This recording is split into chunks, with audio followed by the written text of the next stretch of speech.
Hello, hello, hello. Hope everyone's having a wonderful day. And oh my lord, this is going to be an interesting one. We got a lot of things to talk about, a very short time to do this because it's been a long day. So, with that being said, let's start this like we start everything else. And I'm working on a new intro so I can have a little bit more time. But for now, here we go.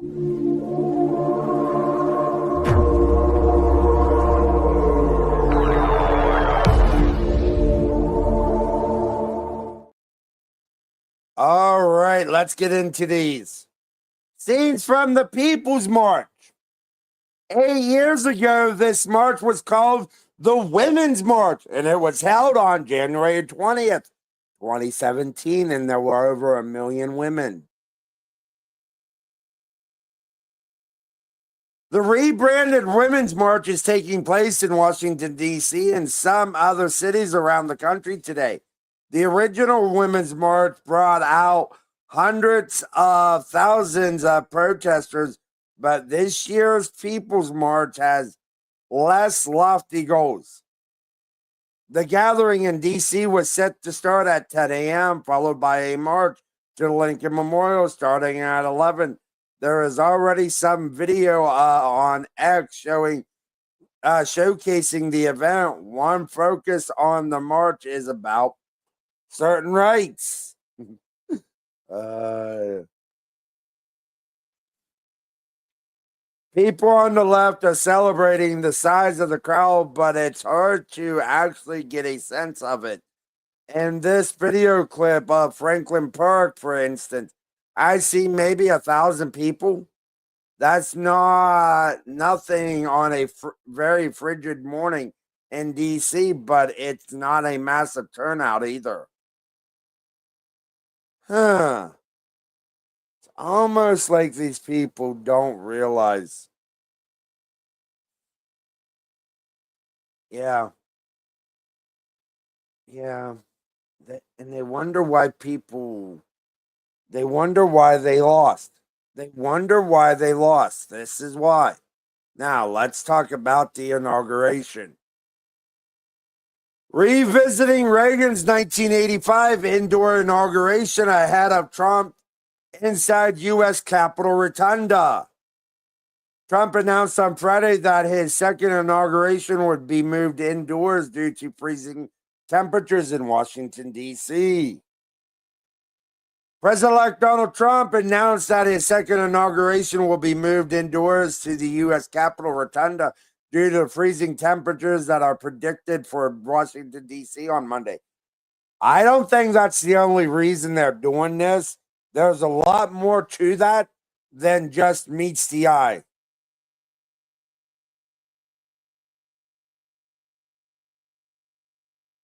Some of it's already happening.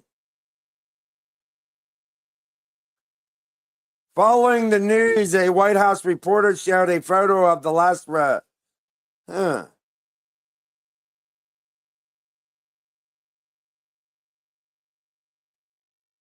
But yeah, I don't think the weather is completely to blame for this. I honestly think they want to keep the man safe. That's what it's about, keeping him safe. Because I think there's more to it. Let's continue. Pence expected to attend Trump inauguration. Former Vice President Mike Pence is planning to attend President-elect Trump's inauguration on Monday. A source familiar with his plans told The Hill. Pence will likely be one of the many current and former high-ranking officials to attend the inauguration ceremony alongside President Biden, former President Obama, and former President Bush. The event ended up being moved inside to the Capitol because of a projected snowstorm and freezing temperatures expected in Washington. That's interesting. But I think there's more to this than just what they want to tell us.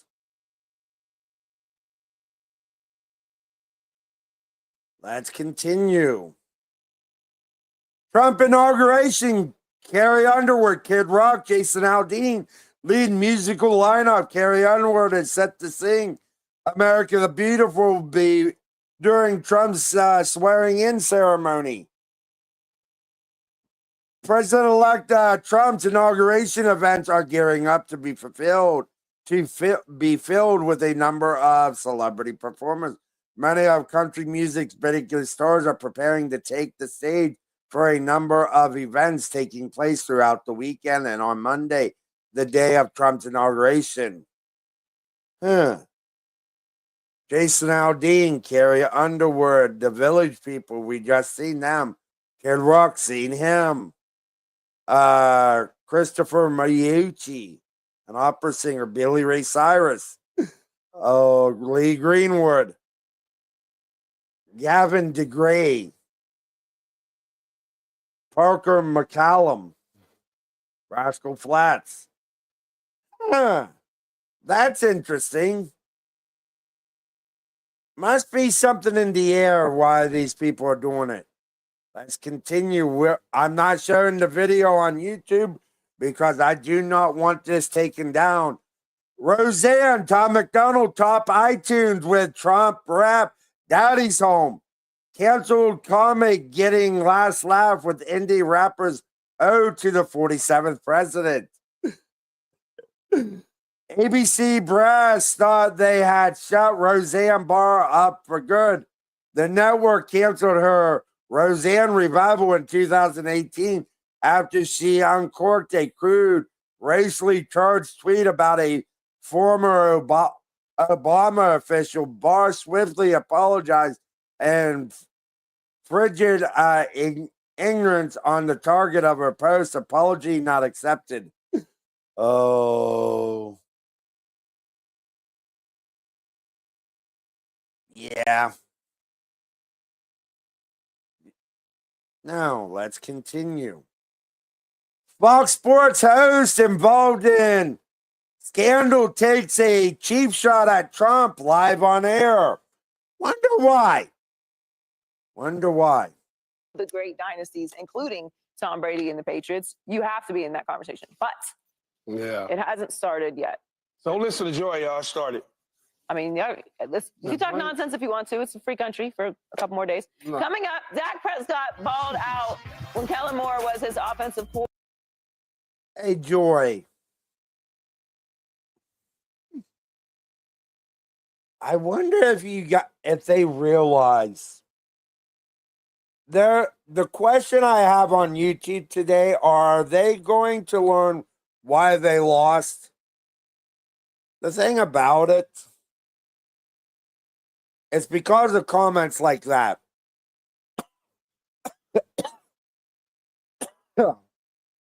Biden calling people garbage right before the day of the election. The thing with all of it, I hope these people realize. I really do. I hope they realize the only ones they can blame is themselves. That's it. They can't blame anyone else.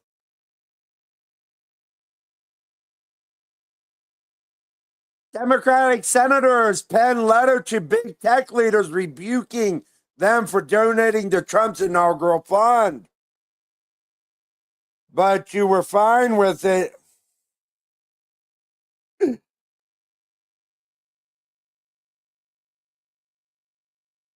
Two Democratic senators sent a letter to leaders of big tech companies who donated to President-elect Donald Trump's inaugural fund, accusing them of trying to buy favor with the incoming administration.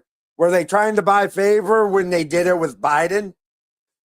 Were they trying to carry favor when they did it with Obama? You tell me. Senators Elizabeth Warren, Democrat, Massachusetts, and Michael Bennet, Democrat, Colorado, sent a letter to the leaders of Amazon, Apple, Google, OpenAI, Meta, Microsoft, and Uber, according to Fox News Digital, which obtained a copy of the letter. And they wonder why. They wonder why people are fed up with them. They wonder why. Oh, for crying out loud. Yeah. These people. And they wonder why they lost the election. They wonder why they lost the election. Maybe it's because of stupid shit like this. Progressive senators weigh in on prospect of 32-hour work week. Senators Elizabeth Warren and Bernie Sanders are split on the idea of a shorter work week. The Congressional Progressive Staff Association asked congressional leaders this week to reduce aides' work weeks to 32 hours during weeks their bosses are not in town, but far less senators are split on the idea of a shortened work week in general. Independent Vermont Senator Bernie Sanders, who briefly introduced legislation proposing a 32-hour work week nationwide, made his case for the idea to Fox Business Hillary Vaughn Thursday. Let's find out about this. I guess not. Yeah. And they wonder why they lost. Let's continue. Co-sponsors lining up behind Rep. Burleson's push to abolish the ATF. This would be a good thing. I would love this. More and more members of the House are lining up to co-sponsor Rep. Eric Burleson's Republican Missouri push to abolish the ATF. Burleson announced H.R. 221 on January 7, 2025, and thanked his original supporters. On January 9, 2025, TNND quoted Burleson saying, "The ATF is symbolic of the deep state bureaucracy that believes it can infringe on constitutional liberties without consequence. If this agency cannot uphold its duty to serve the people within the framework of the Constitution, it has no place in our government."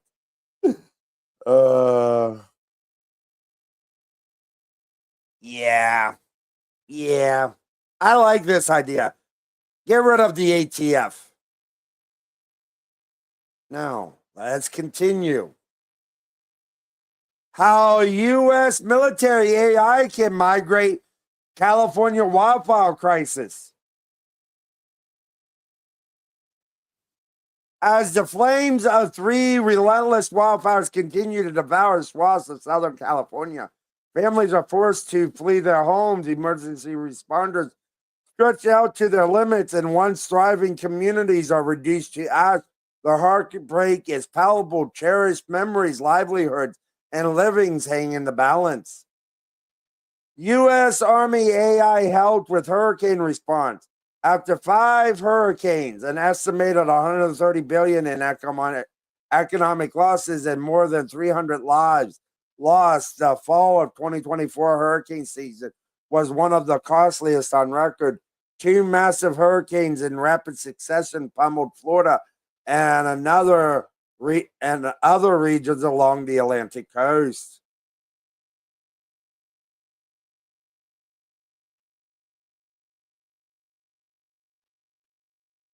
Yeah, it is.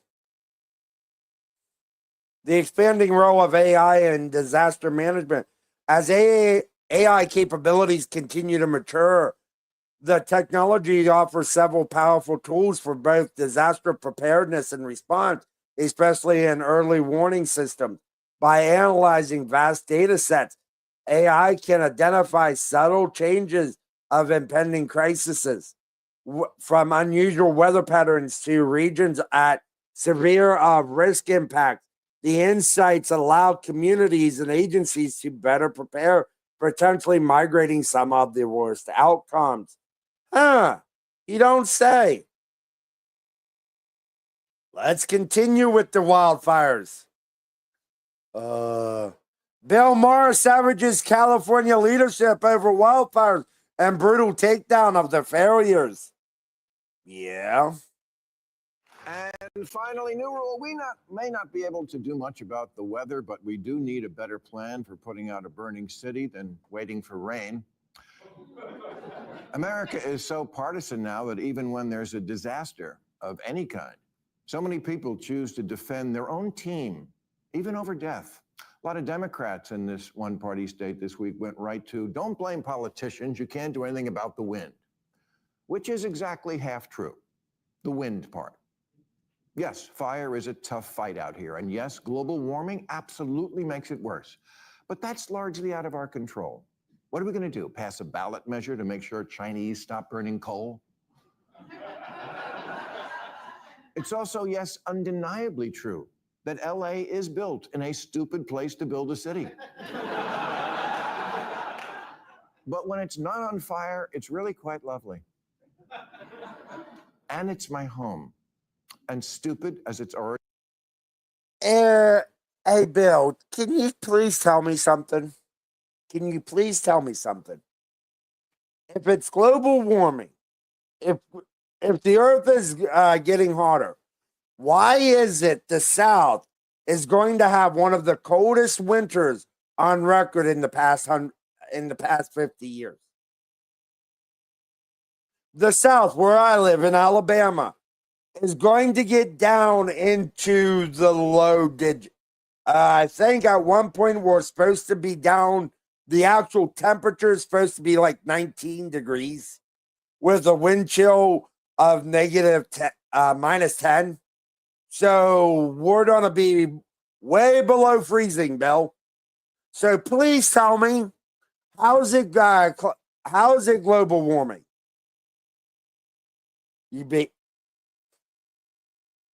It's not global warming, because the South, if it was global warming, it would mean it would be harder than usual during the winter. It's not. Origin may be, it's not going anywhere. Axios ran a story on how getting the water out of the hydrants in Pacific Palisades was more complicated than it seems. I'm sure it is. I'm sure it's very complicated. That's why I pay 13% of my income in this state every year to people who I assumed were working on things like this.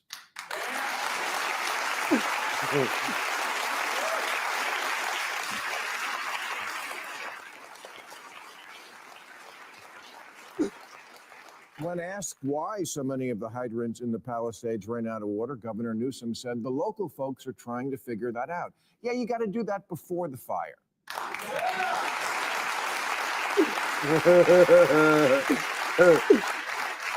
At least in the Palisades, the hydrants were still there. 300 other ones around the city are just gone, stolen for parts. One of the 3 reservoirs for the Palisades was offline at the one time of year when it was most needed. LA's Mayor Karen Bass, the Nero of American politics, was fiddling in Ghana while the city burned and later placed the blame on 8 months of negligible rain and winds that have not been seen in LA in at least 14 years. Yeah, that's not that long a time. Maybe look in the history books to see how our ancestors handled it back in 2011.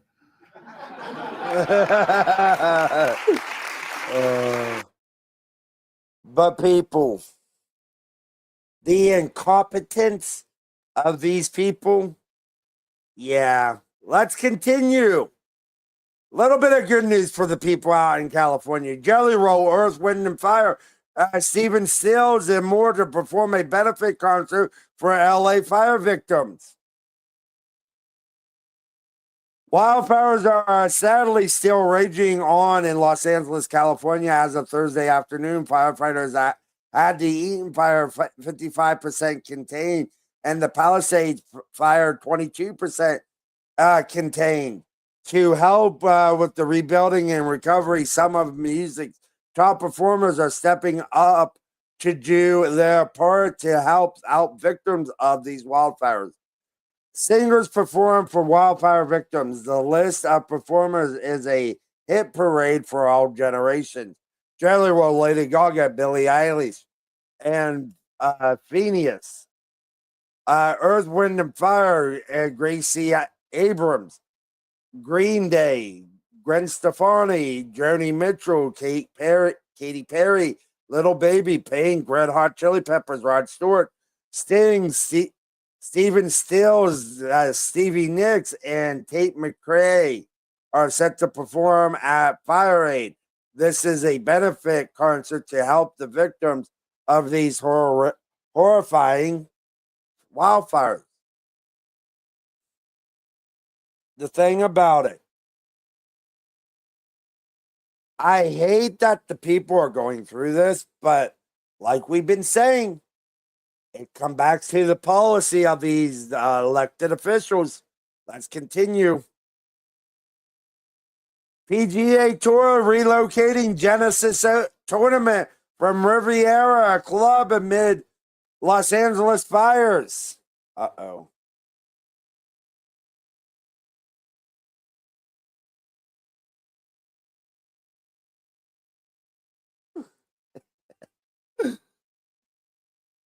Terrible, but you got to do what you got to do. The PGA Tour has made it official. The Genesis Invitational Tournament will be relocated from the Pacific Palisades Riviera Country Club.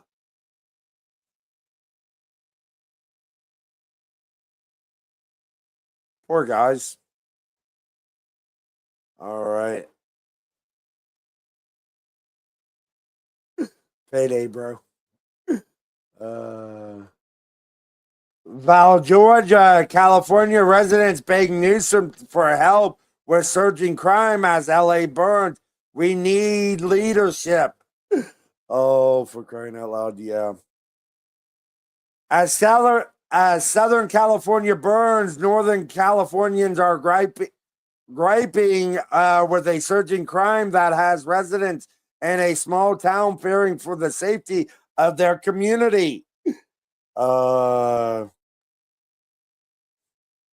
once quiet city of Valdosta, about 30 miles outside of San Francisco, landed a spot on the FBI's nationwide watch list for small cities thanks to its expanding crime rate.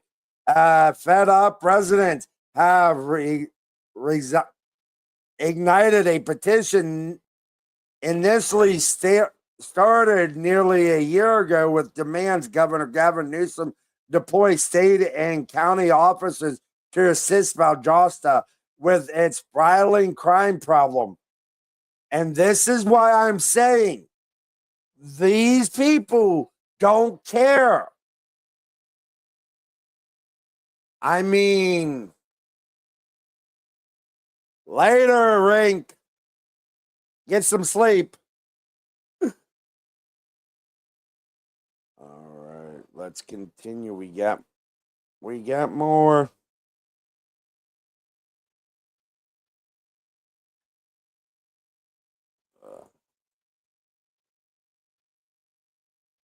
All right, let's continue.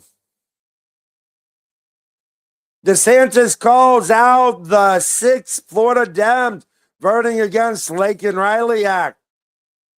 So after enduring historic drubbings at the polls and bleeding record numbers of registered voters, Florida Democrats are taking a stand in favor of illegal aliens who commit criminal offenses against Americans. Oh, you gotta love it.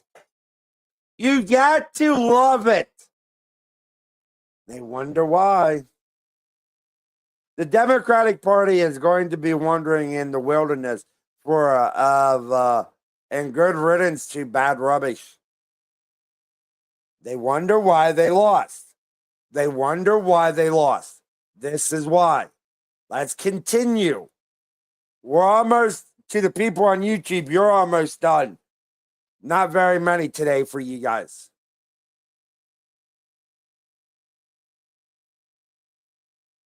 All right. What is Red Note? TikTok refugees search to popular Chinese app ahead of ban. Senator Rep. John Mulliner, Republican Michigan, warns that Red Note carries the same security risk as TikTok. The impending TikTok ban in the U.S. has prompted a mass migration of refugees content creators to alternative social media platforms, and a Chinese named for Chairman Mao's Little Red Book appears to be the most popular. Huh, that's interesting. That is very interesting. All right, let's continue. We got more. Trump says he will most likely give TikTok a 90-day extension to avoid a ban. President-elect Donald Trump told NBC News Meet the Press moderator Christian Welker in a phone interview Saturday that he will most likely give TikTok a 90-day reprieve from a presidential ban in the U.S. after he takes office Monday. Trump said he hadn't made a final decision, but was considering a 90-day extension of the Sunday deadline for TikTok's China-based parent company to sell to a non-Chinese buyer or face U.S. ban. All right, let's continue with TikTok. This is the last one on YouTube, because today I am getting through this pretty darn fast because I want to relax. I really do want to relax because it's interesting to see this stuff happen. It's interesting to see all this. So, last one for YouTube. TikTok is restoring service thanks Trump. All right. TikTok announced it was restoring service to users in the U.S. on Sunday after it briefly went dark in anticipation of a law forcing it to shut down in the country. The video sharing app said the reversal was thanks to U.S. President-elect Donald Trump, who said he would revive the app in the U.S. after he was sworn into office on Monday. A bipartisan law had threatened to force TikTok to either divest its U.S. operations or shut down, citing national security concerns and data risks due to the app's Chinese parent company, ByteDance. A unanimous U.S. Supreme Court upheld the law on Friday. But on Sunday, Trump wrote on Truth Social that he would postpone the period of time before the law took effect and set a goal: 50% ownership in the app by U.S. investors. He said, quote, "By doing this, we save TikTok, keep it in good hands, and allow it to stay up." Trump's support for TikTok is a reversal from when he first pushed for the ban in 2020 while in office. Even if temporary, the unprecedented shutdown of TikTok could have a wide-ranging impact. The U.S. has never before banned a major social media platform. The law, passed overwhelmingly by Congress, gives the incoming Trump administration sweeping authority to ban or seek the sale of other Chinese-owned apps. Privately held ByteDance is about 60% owned by institutional investors such as BlackRock and General Atlantic, while its investors and employees own 20% each. It has more than 7,000 employees in the U.S. All right, you've seen that, you've heard that. So, to the people on YouTube, I will see you guys tomorrow. To the people on Rumble, I will be with you very shortly. And people on YouTube, please remember to be good to one another, because we are in this together, no matter if you're left, right, or center. I will see you guys tomorrow for the inauguration of the 47th President of the United States. Later, everybody.